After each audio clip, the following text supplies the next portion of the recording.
Hi அம்மா, இப்போ நீங்க என்ன செய்றீங்க? இப்போ வந்து டீ போடுறேன். Strong tea. Okay, strong tea. இது வந்து தலைவலி எல்லாத்துக்குமே நல்லா பெஸ்ட்டாக இருக்கும். நீங்களும் செஞ்சு பாருங்க எப்படி செய்யணும்னு இப்போ பார்க்க போகிறோம். இப்போ இந்த இதில் கிளாஸ் நிறைய நம்ம பால் எடுத்துக்கிட்டோம்.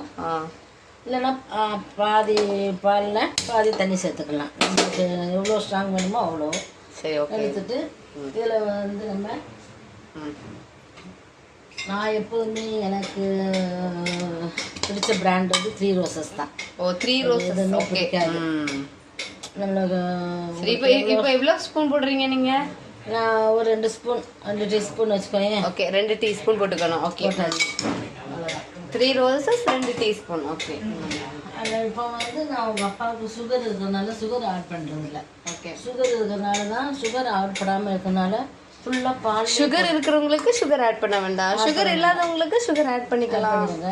அது வந்து ஃபுல்லாக பால்லே போடணும்.